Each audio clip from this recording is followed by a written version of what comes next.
the Sustainability Management Master's Program, you're answering one simple question. Do you care about your future generation? If you care about your kids, their grandkids, then you care about sustainability.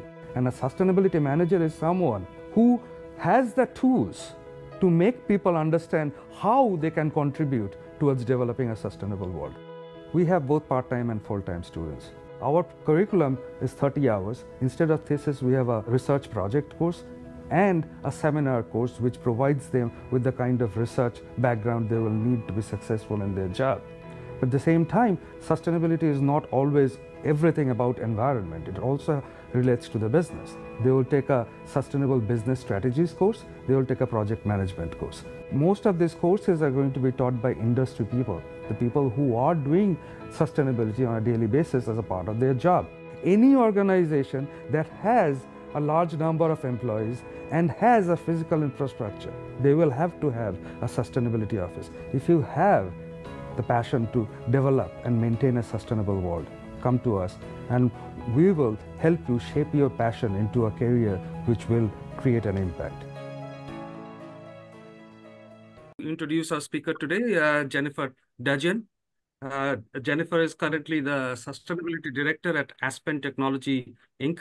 She has over 20 years of experience in leading, developing, and implementing organizational sustainability programs, including developing decarbonization strategies, building cross-functional global teams, and driving global operational change. Jennifer obtained her Bachelor of Science degree in Environmental Studies from Virginia Commonwealth University and her Master of Science in Environmental Science from Johns Hopkins, where she focused on international climate change policy. Today, Jennifer is going to talk about launching a corporate sustainability program. Welcome, Jen. Thank you, everybody. Thank you for inviting me to spend this time with you this evening. First, I want to acknowledge our sponsors here up on the screen, GeoSync, Consultants, WSP, Dewberry, and H2M. Their generosity allows this program to continue. So with that, whoops, sorry. There we go. My mouse is a little bit fast these days. So with that, when Professor Schaefer first approached me to be part of the seminar series, I was incredibly honored, but then I kind of had that oh no moment. What will I talk about? You do these. Everybody has life experience that you think it's just theirs, and it's not. It's not important or interesting to anybody else. So I had to really think about what I was going to talk about, and I went to the questions that I get asked a lot. Right? What are people asking me? And a lot of people are saying, "Hey, how do you do this? How do you build a program from scratch for for a public company or a private company?" And ironically, this is actually what I've been hired to do again and again and again for the past maybe 15 years or so. So I figured that's the topic of my conversation. And so in this case, we're going to really focus on a for-profit company. There are some nuances between private company and for-profit company. There's some aspects that they're requiring for-profit companies are being extended to private. But we'll just kind of lump it all in one and just go and have a nice little general conversation about this. I also thought that as I was building this presentation that this is really a storytelling exercise. My role is to tell a story to get people interested, excited, and wanting to be part of this. I sit in one group, but I work across every single functional unit in my company, and this position always works across every single functional unit in the company. And while they may have a responsibility to play a role in it, you really want them to embrace it and run with it. So telling a story to them and to my colleagues is a really, really good way to do this. Storytelling in business allows you to build trust by sharing authentic, relatable narratives that are memorable. It goes beyond features and benefits, and it dives deeper into the emotional aspects of an audience decision-making process. And no matter how well you articulate the sustainability program, like the business value of the sustainability program, which is extremely imperative, we must also recognize that anytime we have a conversation around social and environmental topics, they are very deeply personal. So storytelling can touch those those aspects of a person, and it can align the person's emotion with the job at hand. If they are, if they already agree with all these things, you're going to light their fire, and they're going to want to be, really a big part of this program. If they might not totally agree with it, the storytelling and getting into their soul might help that influence them enough to be a strong supporter of your program. So with that, let's set the scene for our story. You are in a company. You maybe 1, 2, 3 years into the company. Your boss comes into you one day and says, "Hey, corporate just called, and I've been tasked to build, I don't know, something sustainability, ESG. I don't know what this is. I don't have time to do this, but I remember you took a course on it once. So guess what? This is your burden now." Now, you may laugh, but this actually happens a lot. I've known this happening, like I could probably count 5, 10 times that this has happened to people who have no clue what they're doing, and they've been given the role to build this program. So where do you start when you build it? But the thing is you've just been handed the idea of a story. So you say to your boss, "Great, what do we have anything to go on it?" And he says, "Hey, I've got this one slide. It looks an awful lot like it came from free, downloadable, high-powered consultant presentation, but it's how do you build a sustainability program?" And that is this slide. And in fact, it is based off a high-powered consultants thing. But it's good because it gives you that very broad perspective of why companies should adopt a story like this and embrace a sustainability program. And it's because, we've got some big things happening around the world, and corporates need to be part of it. They have a very large role to play in stabilizing an environment and providing equity to people around the globe. And we need to do this fast. Some issues need to be tackled faster than others. For instance, our planet's getting hotter and hotter every year. Last year was the warmest year on record. And with this heat comes more extreme weather events like fires and flooding and droughts and storms that causing loss to human life, property, and business, which all relates to dollars. Last year in the USA, we saw over 25 $1 billion extreme weather events, totaling more than $600 billion in damage and killing nearly 500 people. That's up from 13 events in 2019 that totaled just over 300 billion. Our storms are getting more and more intense. And the pace of global change to adjust these challenges far behind what is needed, and companies need to really start closing the gap on this. Companies are seeing pressure from all their stakeholders. They're seeing pressure from investors saying they want you to disclose more information. They want you to integrate sustainability principles into your risks and opportunity analysis. Customers are saying, "Hey, what are you doing with your greenhouse gas emissions? We've got goals. We need you to have goals too. We need to we need you to help us meet our goals." You've got employees today and tomorrow that want to work for companies that think this is important and embrace these principles and really drive it home, because it's important to the employees to have that sense of value and ethical responsibility when they go to work every day. And governments continue to release regulations and taxes around this because their job is to protect the health of their citizens and their environmental integrity. So this pressure is coming from everybody, and everybody wants you to do big, big things. They want you to be ambitious. They want you to set the big net zero targets. They want you to take those bold moves by really looking at the risks and opportunities around these, not just in the next 5 years, but in the next 25 years. And they want you to put that in your strategy. They want you to walk up across your supply chain. What are your suppliers doing? What are your suppliers' doing? Can you partner with them to make this easy for everybody? They want you to look at your own business to say end to end, what's happening in there and where's that opportunity to make improvements, not just for environmental benefits, but for social benefits, for human health benefits.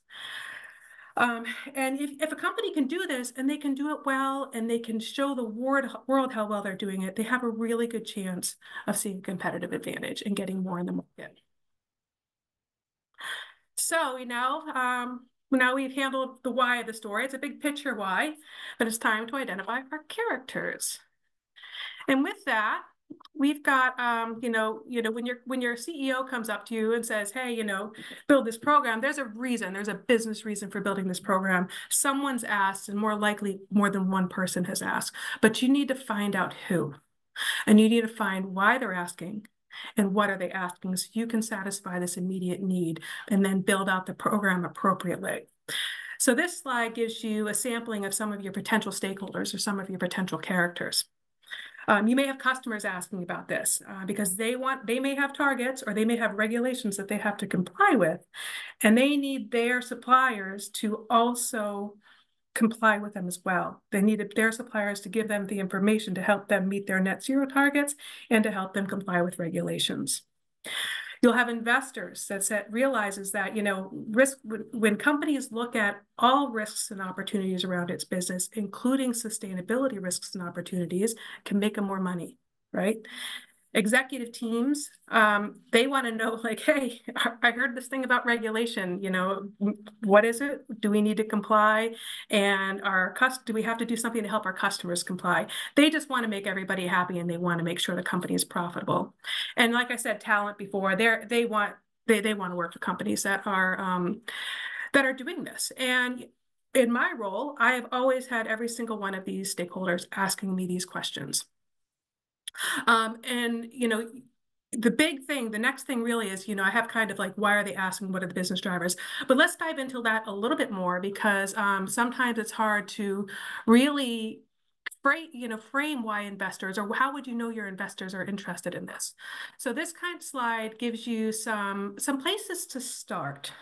There are 3 platforms out there: the Climate Action 100, the Net Zero Asset Managers Initiatives, and the Principles for Responsible Investing. There are a number of asset managers that have signed on to these programs and have publicly committed to ensuring that their portfolio includes companies that may have net zero targets, that are producing sustainability reports and having targets, that are analyzing the strategic importance of this.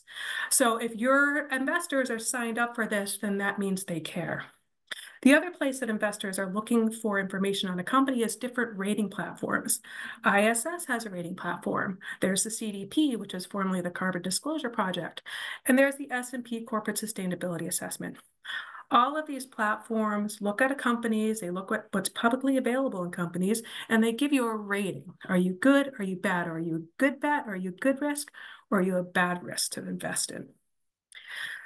So that's where we would start with your investors. For your customers, you can look on their websites. Do they have commitments? Are they putting sustainability reports out there? How do they have a net zero targets that are verified by the Science Based Target Initiative? If they do, those targets extend to their supply chain, so you need to support them if you want to continue to have their business. If they have regulations that they have to comply with, you might also need to help them comply. And if you do your business like Nike that are selling to the consumer world, there's a number of studies out there that are saying, consumers really do care about where their products that they're purchasing comes from. Are there green labels on the products? Are the products net zero? These things are important. So the more you can do in this space and the more you can be genuine and public and transparent about this, the better off you're going to be. Now, we've talked about regulations a little bit, and we could actually probably spend the entire time here talking about regulations, but we're not. What I'm going to do is give you a little teaser. Regulation, we've got 3 buckets on here. We've got pending regulations on the left. We've got adopted regulations in the middle. We've got country level net zero commitments on the right. Let's start with the pending.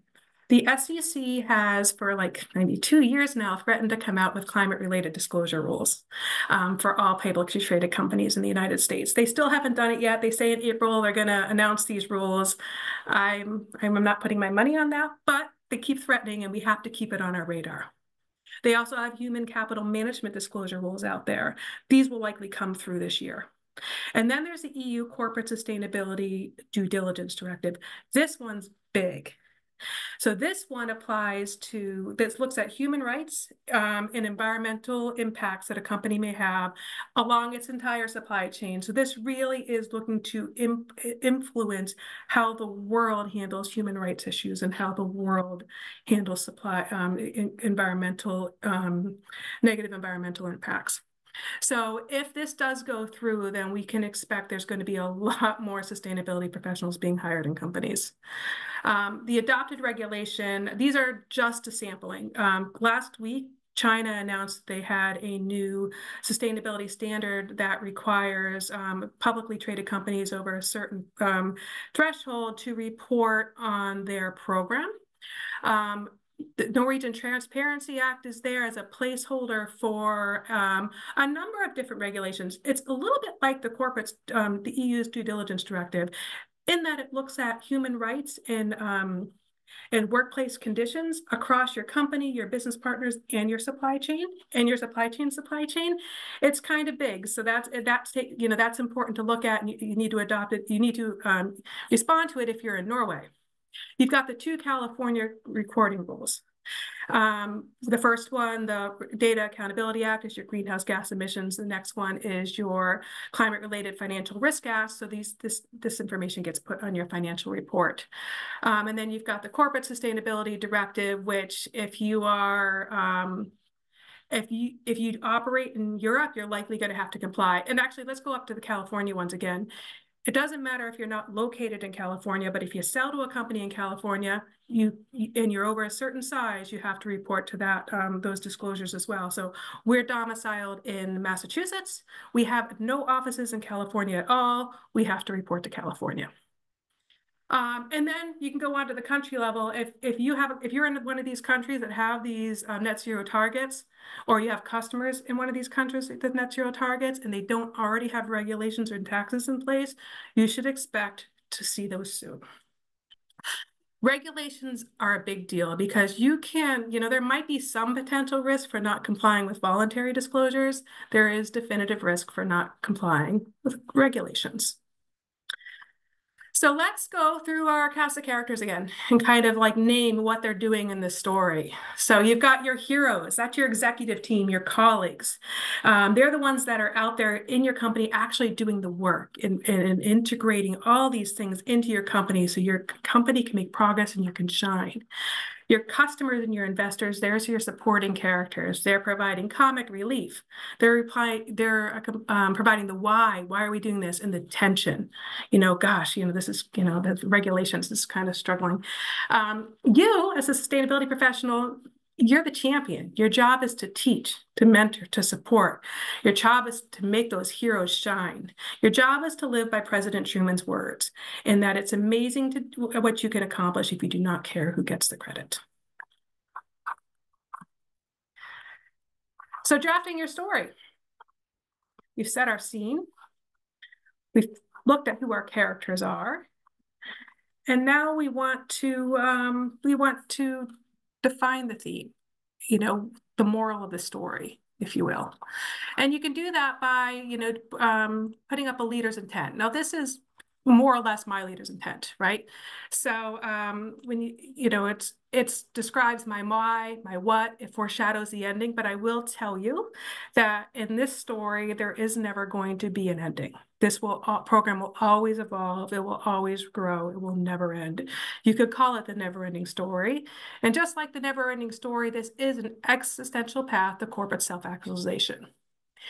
So when you look at the slide, the why, you might say, wow, she's contradicting herself, because earlier on, she said that, yeah, it is important to mention the business value of sustainability principles, but you really do need to get into the personal aspects because we're talking about social and environmental topics. And that's true. I still stand behind that.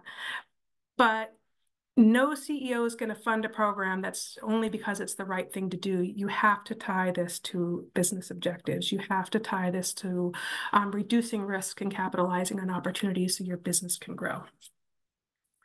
My what is, we're going to build this program to follow international sustainability standard rules, and we're going to talk about that in a little bit.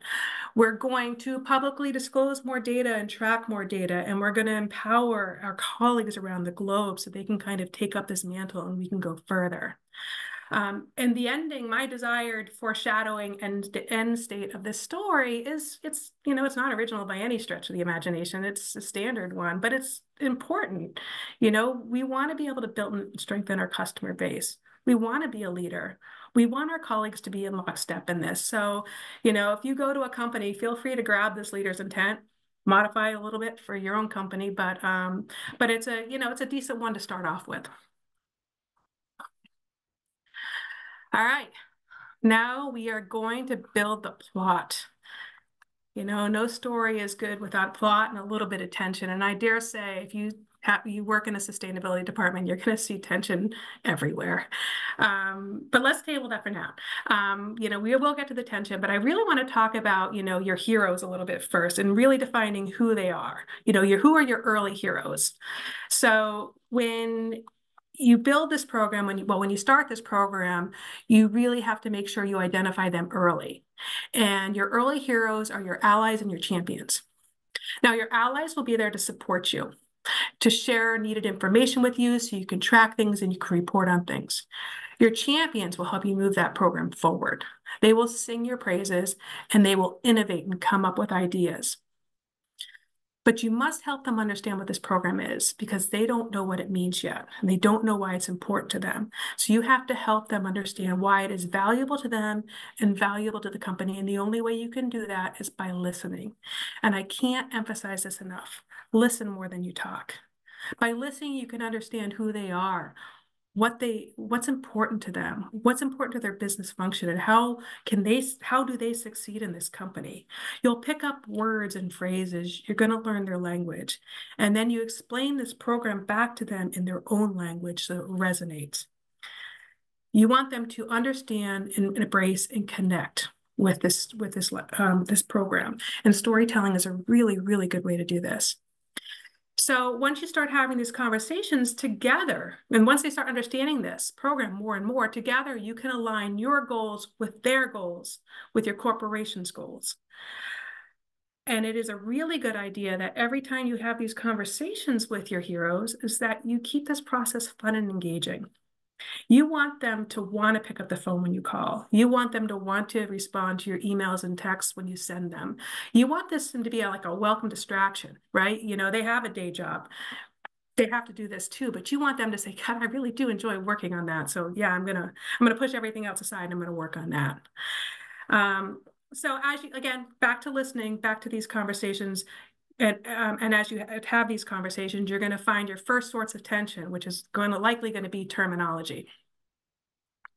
So here is 3 potential ways of naming a corporate sustainability program. I think there's more now because ESG has gotten such a bad rap, but we'll start with these things. I put some definitions here and we're going to talk through the definitions that I have. But let me preface this by saying these are my definitions. If you research this yourself, you're likely going to see different definitions for these same topics or these same titles. And I'm going to say they're going to be wrong. Mine are better, but that's part of the problem, isn't it? Everybody has their own perspective. Everybody has their own definition. There is no consistency or very little consistency. And this leads to uncertainty, it leads to confusion, and it leads to tension. This is one of the main reasons why these programs get so much pushback, and now it's a political landmine. So, well, you can't really use this ambiguity as a reason for not putting a stake in the ground with the definition, because you really need your heroes to talk the same language. You need them to understand this. You need them to get behind it. So you find those definitions that work for you and your company. So these are my definitions that work for me and my company. So we'll start with a corporate social responsibility, the CSR. To me, this is an archaic term. This term was brought in when these programs were launched, maybe in the early 2000s, and we weren't really sure what to do, if it was the right thing to do, so we needed to have it, and they usually got placed under corporate philanthropy because it was more like sort of giving, but it wasn't really giving, but we didn't have metrics. So we started to evolve this program around, what does it look like? What kind of metrics are we going to use? And as we started coming up with more and more metrics, the investors started noticing this and saying, oh, actually, this is a really good way for us to assess a company's exposure to risk in a way that we've never looked at before. But what we need is we need consistent metrics across companies, and we need defendable metrics. So they started this environmental social governance campaign, ESG. And these are metrics that are time bound. They look backwards and they look maybe 5 years into the future. And they're largely associated with like meeting near-term profitability. Move over to corporate sustainability. Now, this uses ESG metrics. ESG is part of a corporate sustainability program because you absolutely have to have metrics, but it looks further and further into the future. It embraces the capacity to endure, and it balances with climate and social equity. And it helps address the dual challenge of meeting the needs of a higher standard of living of a rapidly growing population while achieving sustainability goals. Corporate sustainability fosters innovation. So let's take a little bit closer look into corporate sustainability. These are programs that I built, right? I don't like to just look in 5 years and let's be metrics bound and tick boxes. I want to tell a story. I want this to mean something. I want to resonate it throughout the company. So I build corporate sustainability programs. I use ESG metrics. And if you look on here, I've got environmental, social, governance pillars, and I've got a number of metrics under there, right? And we'll get to that in just a second, but that's kind of a sampling of some of the metrics you can use. But I use these metrics and I look out to 2045, 2050, and how are they going to impact my company? Those ones that are relevant to me. And I also say, how are they going to, how are the physical and transition risks? Physical risks being, hurricanes and floods, and transition risks being regulations and transition to renewable energy. How are these going to impact my company today, tomorrow, and in 30 years? How are we going to integrate these policies and programs in our company so we can adapt to these risks, so we can capitalize on any opportunities that are associated with these physical and transitional issues, right? And how are we going to empower employees to do this? So that's what a corporate program, it is a sustainability program. It is a much wider field of view. So let's go back to these metrics, these ESG metrics.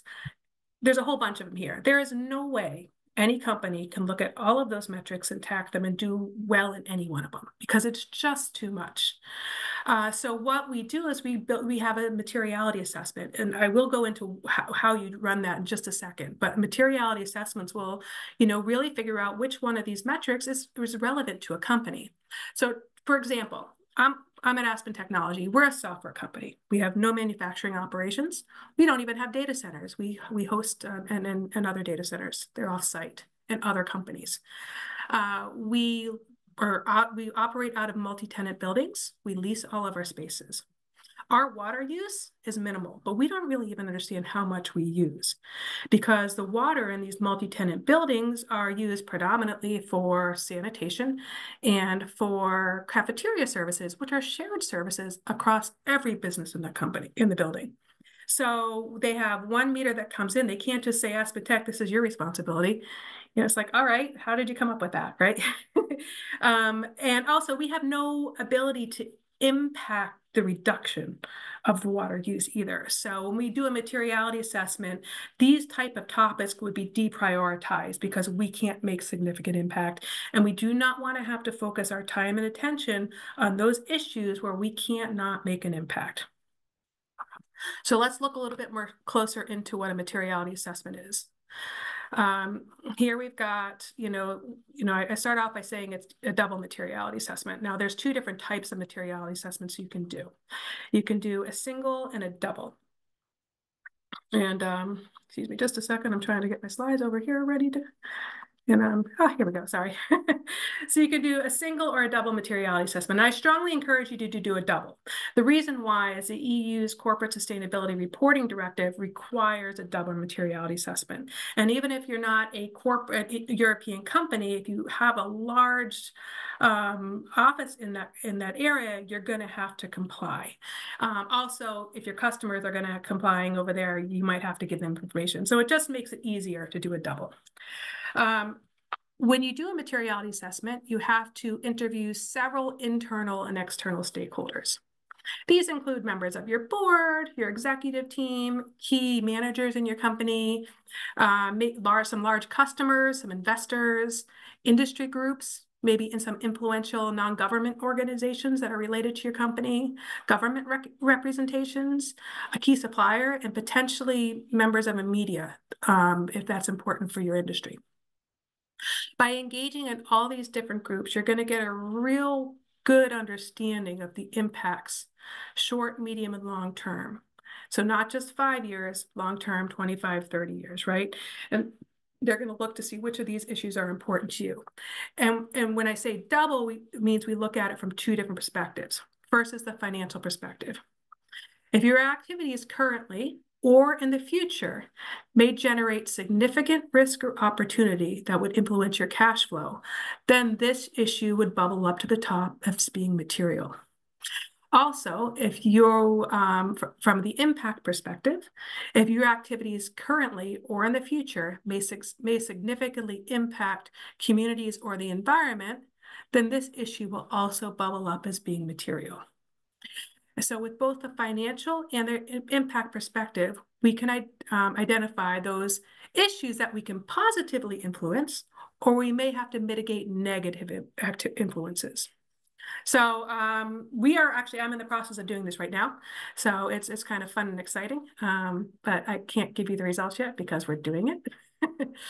But it'll be good. This is the first time I'm doing a double materiality assessment. Before, I've only ever looked at the financial impacts of our program. So now we're going to create the plot line. Now, because we've done a materiality assessment, we know which ESG metrics we're going to track, so we can proceed.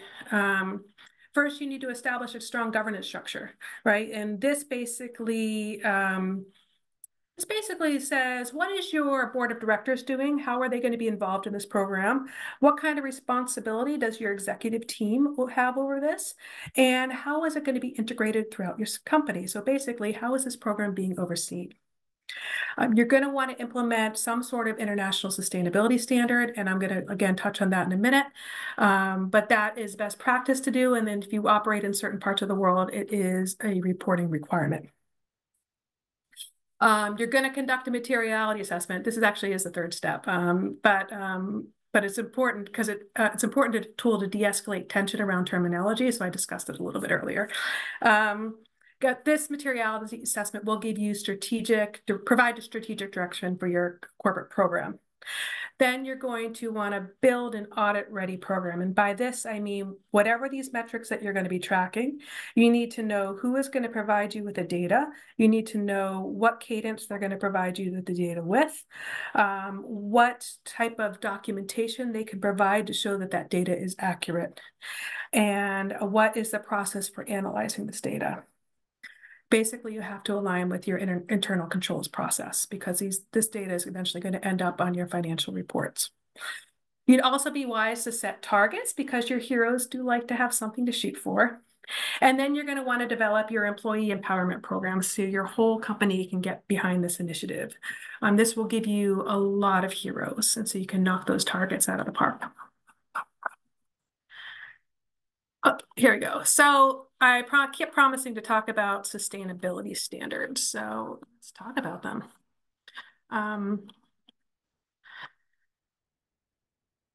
So reporting standards are important because they provide a baseline for stakeholders. And in this case, it's usually just investors, but other organizations use them too. There's, you might have, potential employees looking to see how you're reporting and how you're integrating these things in your strategy. So it's important beyond investors, but investors are the key reasons why we're doing it right now.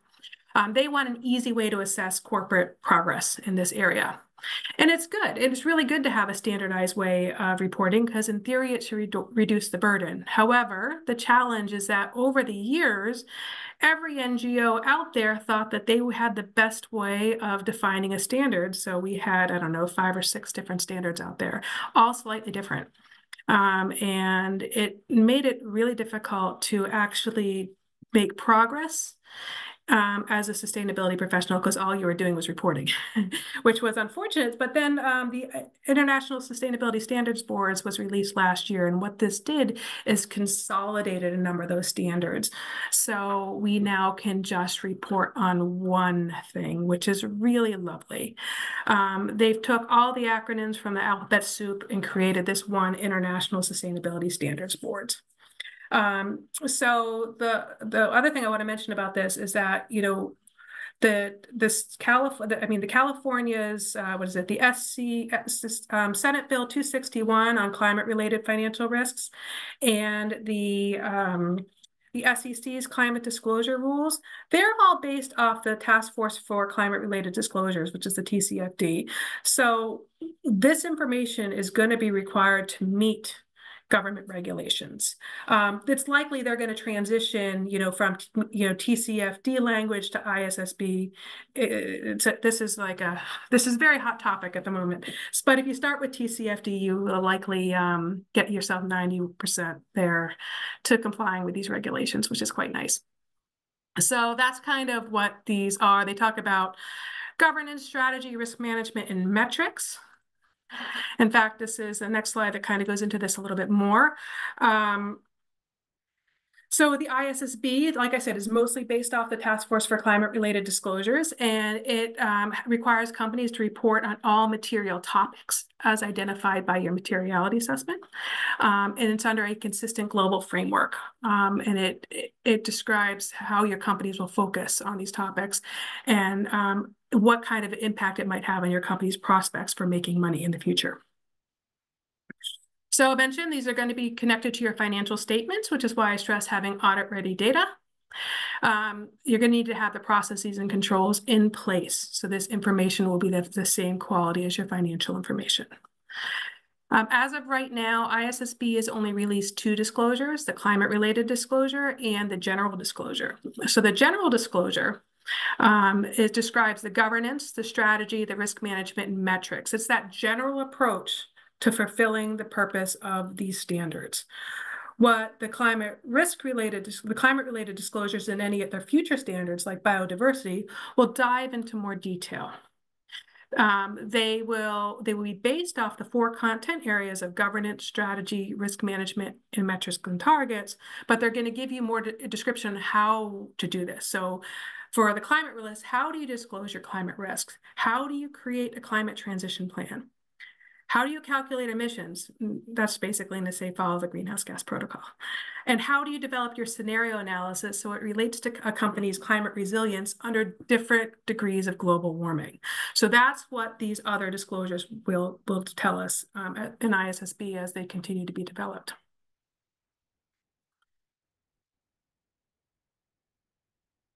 So we have our characters, we have our scene, we have our theme, we have our plot. Now it's time to expand our number of heroes. So now we get to create and empower the rest of our colleagues. This is a lot of effort, so we need to figure out why this is important. Why should we put that effort and that time in? You know, it's not easy to do this. You know, I started off earlier saying when you're talking to your allies and your champions, that you need to listen to them and you need to learn their language. And that applies here too. But you really just have the basic understanding of that language, because even if you're looking at, you know, a specific business unit, like your champion might be your general counsel, and you really have a great conversation with him, but then you talk to all the other lawyers in the company, you realize they all might have a slightly different dialect, right? So you have to talk with them and listen to how they're talking, so you can help embrace their needs and their purpose with your message so you can communicate effectively.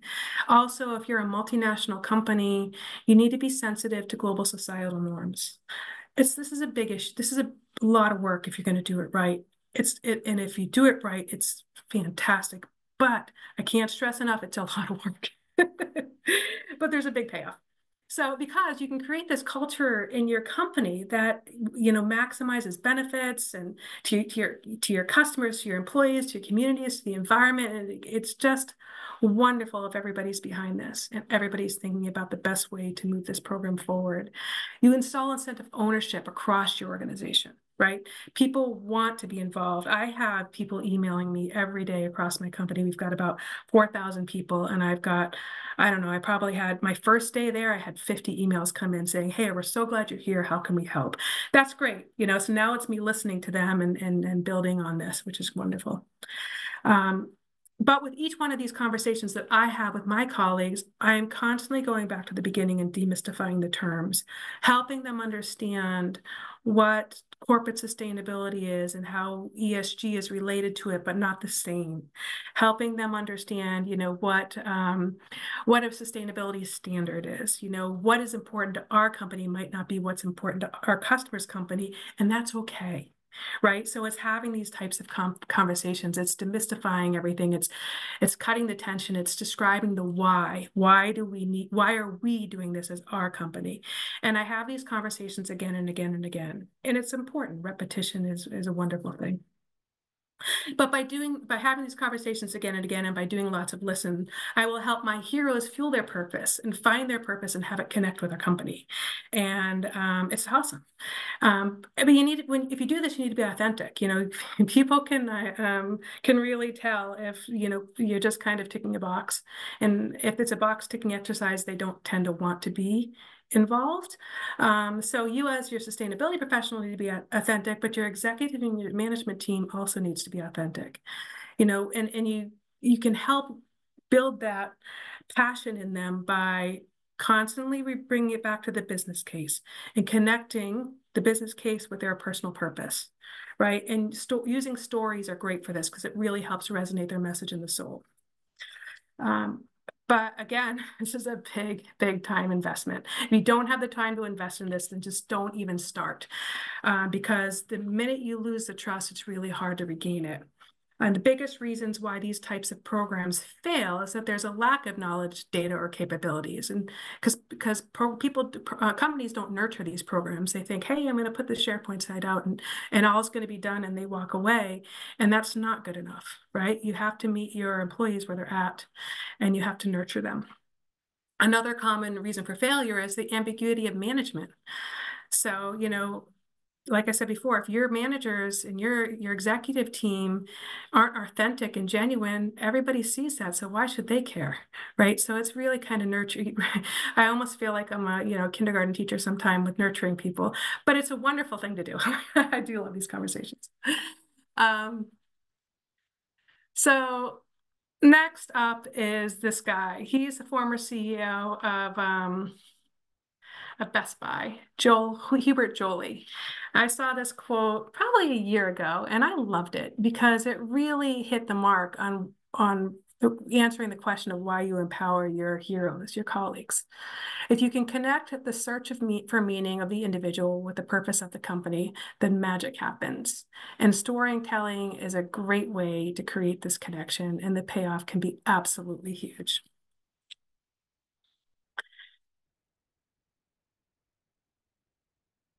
And finally, this is my last slide.